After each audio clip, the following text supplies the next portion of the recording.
The silence that fell over the majestic theater when Carmen Reyes first raised her voice in 15 years was so profound that even the ghosts of bygone divas seemed to hold their breath. That Monday morning, however, she was just another invisible cleaning lady pushing her cleaning cart through the chilly corridors of the same theater where she had once been showered with ovations. Her hands, once delicate and protected by silk gloves, now bore the calluses and scars of years spent scrubbing floors and cleaning bathrooms. The echo of her footsteps on the mirrored marble of the main lobby sounded like a melancholic melody, a requiem for the dreams she had buried along with her career. Carmen. The gruff voice of Gerald Miller, the new administrative director, cut through the air like a knife. I need you to finish cleaning the dressing rooms before 10. Rehearsal for the new production starts early. She nodded silently, lowering her gaze. At 42, Carmen had mastered the art of invisibility. Her stooped posture and hair, always pulled back in a tight bun, were like armor against recognition. No one there could imagine that the woman in the faded blue uniform had once sung Tosca to ecstatic audiences, that her voice had once made kings weep and critics surrender. While organizing her cleaning supplies, her eyes fell on the mirror framed by lamps in the main dressing room. For a brief moment, she saw reflected not the middle-aged cleaning lady, but the young soprano of 27 who had once dominated that stage. She remembered the golden dress she had worn on the night of her last performance, the flowers raining down from the balcony, the applause that seemed never to end. Everything changed in a single night, a single missed note, a single moment of panic that had transformed into years of trauma. The country's most influential critic had written that her voice wavered like a candle in the wind, and those words had haunted her ever since like a relentless ghost. The fear of failing again had silenced her voice forever, robbing her not only of her career but of her very identity. Carmen plunged into the mechanical routine of cleaning,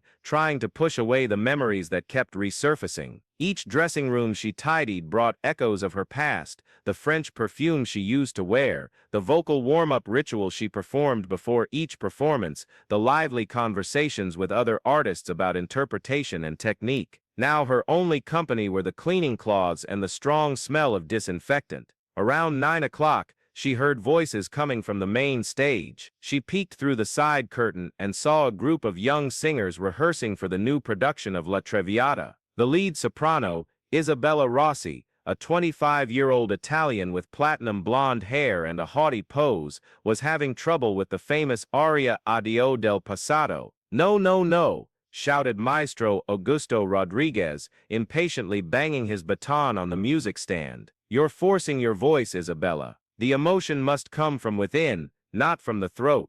Isabella rolled her eyes, clearly irritated. "Maestro, I've sung this aria in Milan and Rome. Maybe the problem is the orchestra, not me." The rehearsal continued tensely, with repeated interruptions and arguments. Carmen watched from hiding, feeling a familiar ache in her chest. She knew every note of that aria, every breath, every emotional nuance. She had sung Violetta dozens of times, and the farewell aria was like an extension of her own soul. During the break, while cleaning Isabella's dressing room, she overheard the young soprano complaining on the phone. "Mama, this maestro is impossible, and the orchestra is third-rate. I don't know why I agreed to sing in this decaying theater." The words were like a slap in the face to Carmen. That decaying theater had been her home, her sacred temple. Every stone in those walls held stories of glory and passion for the lyrical arts. How could anyone speak so of the place that had housed the most sublime voices in the country? By Thursday of the same week,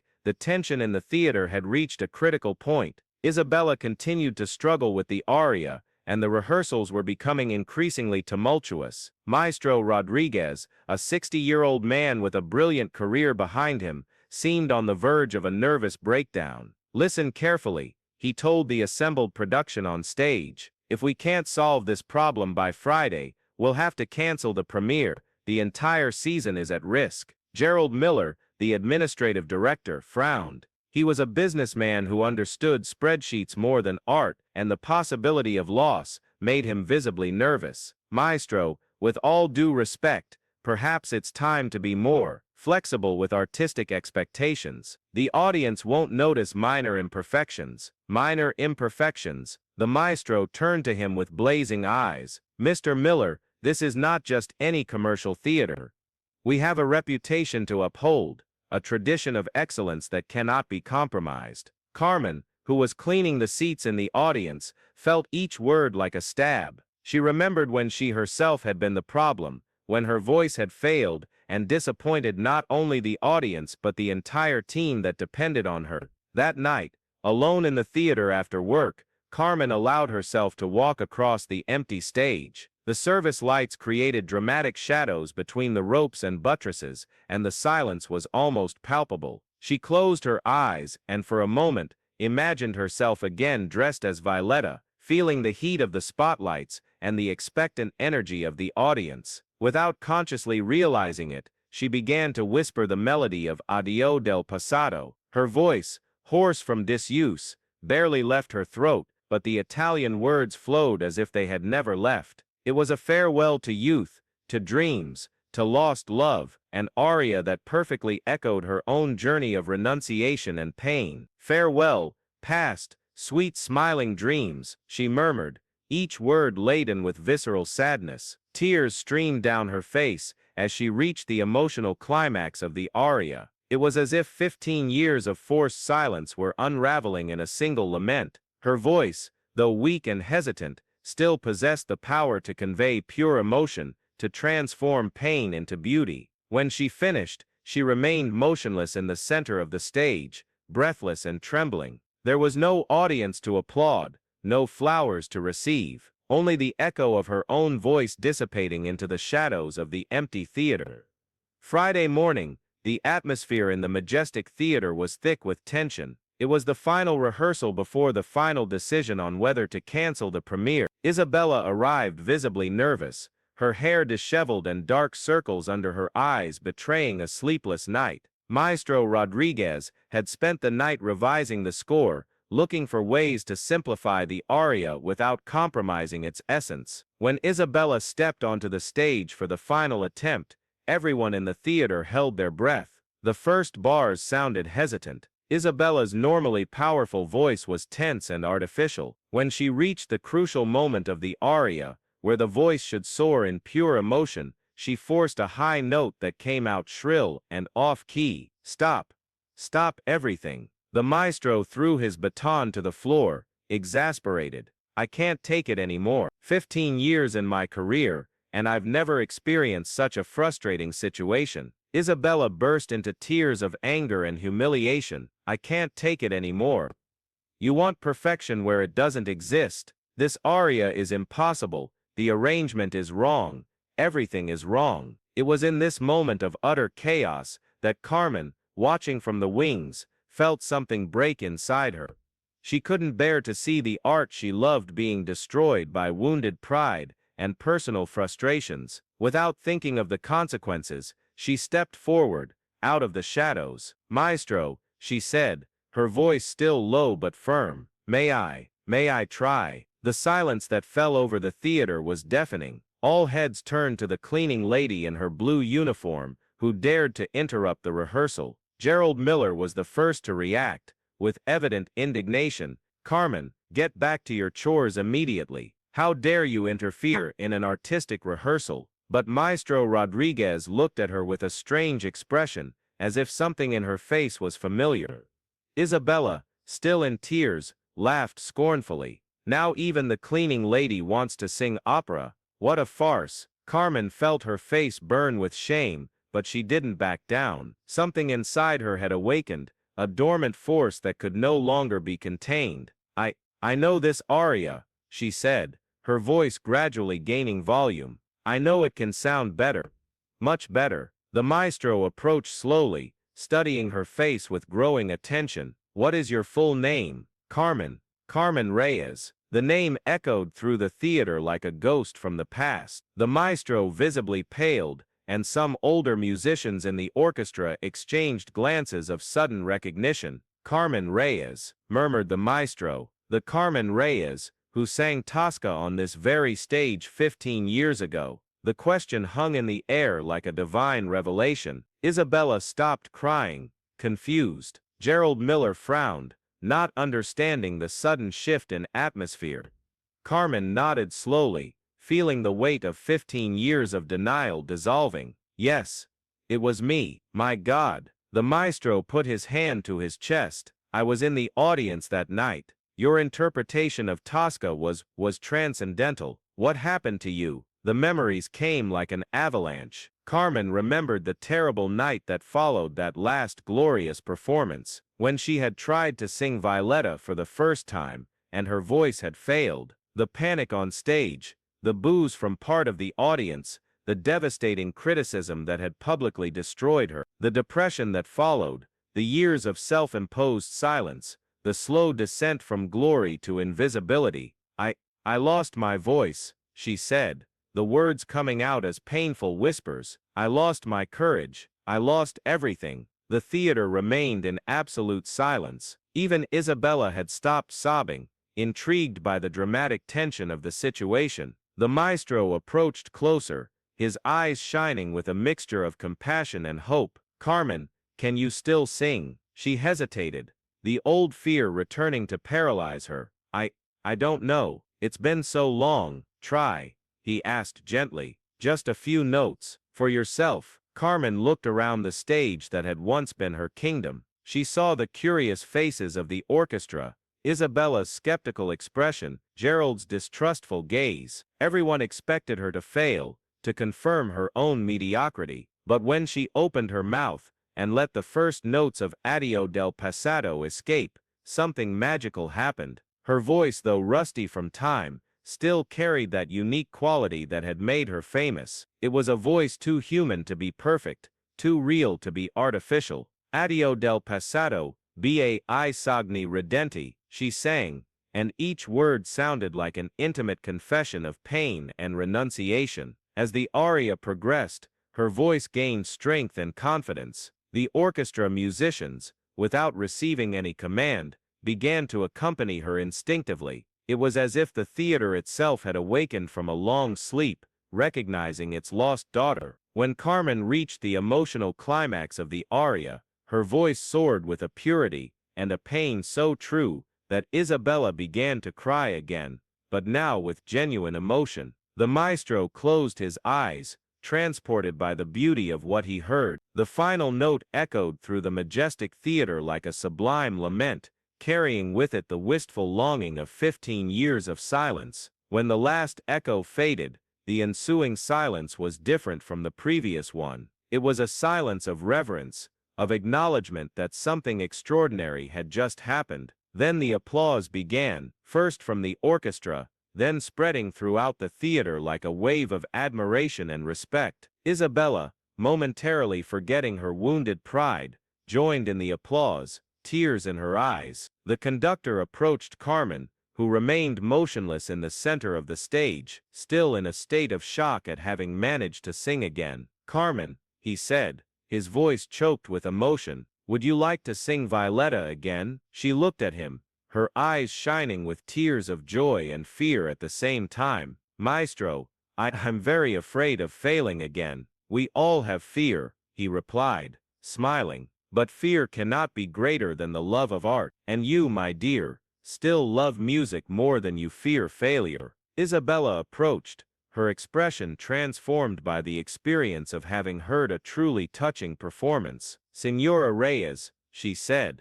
with genuine respect, I would like to learn from you. Your voice, it tells a real story. Gerald Miller, who had watched everything in growing silence, was still trying to process what he had just witnessed. His business-oriented view of the theater as a mere enterprise had been challenged by the sheer force of authentic art. In the days that followed, news of Carmen Reyes's miraculous return spread through the opera world like wildfire. Journalists wanted interviews, critics revisited their old reviews, and the public began seeking tickets for a season that had previously seemed doomed to failure. Carmen, however, did not want to take on the leading role immediately. 15 years of enforced humility had taught her the value of patience and careful preparation. She proposed working as Isabella's mentor, helping her find the emotional truth needed to interpret Violetta authentically. The coaching sessions became life lessons, As much as vocal technique lessons, Carmen shared not only knowledge about breathing and projection, but also about how to transform personal experiences of pain into transcendent art. Violetta is not just a courtesan who dies of tuberculosis, she explained to Isabella during one of the rehearsals. She is every woman who has ever loved knowing she would be rejected, every person who has ever sacrificed their happiness for the sake of others. When you sing Addio del passato, you are saying goodbye to all the versions of yourself that can never be. Isabella, who had grown up in a wealthy family and had never experienced true loss, began to understand that her impeccable technique needed to be tempered with emotional vulnerability. Under Carmen's guidance, her interpretation gained layers of depth she didn't know she possessed. If you're following this story of rebirth and transformation, know that each of us carries forgotten talents and dormant dreams that deserve to be reawakened. Stories like Carmen's remind us that it's never too late to reconnect with our true essence. If this narrative is touching your heart, subscribe to the channel and activate the bell so you don't miss other inspiring stories about people who found the courage to start over. Because believing in the possibility of transformation is the first step to living it. The premiere of La Traviata was fast approaching, and the anticipation surrounding the production had reached extraordinary levels. Carmen had agreed to make a special appearance at the end of the first act, singing briefly with Isabella in an adapted version that celebrated both youth and experience. The week before the premiere, during one of the last rehearsals, Gerald Miller sought out Carmen in her makeshift dressing room. There was something different about his posture, a humility she had never seen before. "Carmen," he said, hesitantly, "I need to apologize. For all these years, you've worked here, and I never really saw you." She smiled kindly. "Mr. Miller, I had also stopped seeing myself. Sometimes we need to lose ourselves completely to find ourselves again. I would like to offer you a permanent position here," he continued, "as assistant artistic director. The theater needs someone who understands both the art and the sacrifice it demands." Carmen considered the proposal for a long moment. It was an opportunity to rebuild her career in a different, wiser, and more sustainable way. "I accept," she said finally, "but on one condition. I want to create a program for artists who have gone through difficulties similar to mine, people who have lost confidence, who have distanced themselves from art through fear or trauma. Everyone deserves a second chance." On the night of the premiere, the Majestic Theater was completely full. The audience included influential critics, other renowned artists, and longtime admirers of Carmen, who had rushed to witness her return. Isabella, in the final moments before the performance, sought out Carmen backstage. "Señora Reyes," she said, visibly nervous, "what if I fail? What if my voice isn't enough?" Carmen held the young soprano's hands with maternal tenderness. "Isabella, you are no longer the same singer who arrived here 2 months ago. You have learned that technical perfection without emotional truth is just pretty noise. Now go out there and tell your story. The audience is waiting to be moved by you, not to judge you." The performance was an absolute triumph. Isabella sang with an emotional depth that surprised even herself, and when Carmen appeared at the end of the first act, the theater exploded in applause that lasted for over 10 minutes. Her voice, although it no longer possessed the power of her 20s, now possessed a unique quality, the wisdom of someone who had touched bottom and found there not only pain, but also compassion and rebirth. During the final applause, Carmen watched the standing ovation and remembered the young woman she once was, full of ambition and fear of failure. Now at 42, she had discovered something more valuable than success, the ability to transform wounds into beauty, silence into song. Maestro Rodriguez, visibly moved, approached her on stage. "Carmen," he said, loud enough for the entire audience to hear, "welcome home." She smiled through her tears, knowing her return wasn't just to the stage, but to herself. She had rediscovered that her voice wasn't just a musical instrument, but a channel to touch souls and transform lives, including her own. In the months that followed, Carmen developed her Second Chances program, welcoming dozens of artists who had stepped away from their art for various reasons. Some were singers who had lost their confidence after devastating criticism. Others were musicians who had abandoned their careers due to family pressures or financial difficulties. Each story of return was unique, but all shared the same fundamental element: the courage of vulnerability, of admitting they had lost themselves, and the willingness to find themselves again through art. Isabella, who had become one of the country's most respected sopranos, frequently visited Carmen's workshops, sharing her own transformative experience with the new participants. "Senora Reyes taught me that our greatest strength doesn't come from perfection, but from our ability to be genuinely human on stage," she told the young singers. "Art doesn't need gods, it needs real people telling real stories." One spring afternoon, almost a year after her triumphant return, Carmen walked alone across the empty stage of the Majestic Theater. She was no longer the invisible cleaner, nor the unattainable diva of the past. She was something new, a complete artist who had integrated glory and humility, success and failure, youth and maturity into a unique and powerful synthesis. She closed her eyes and softly hummed "Addio del passato," but now the words held a different meaning. It wasn't a melancholic farewell to lost dreams, but a grateful acknowledgement that the past, both glorious and painful, had been necessary to sculpt the person she had become. The echo of her voice spread through the empty audience seats, carrying a message of hope for all who had lost themselves along the way. It's never too late to come home, to rediscover your own voice, to transform silence into song. And in that moment of deep connection with herself and the theater that embraced her, Carmen Reyes knew she had finally found something more precious than fame or recognition: the peace of being exactly where she should be, being exactly who she was born to be.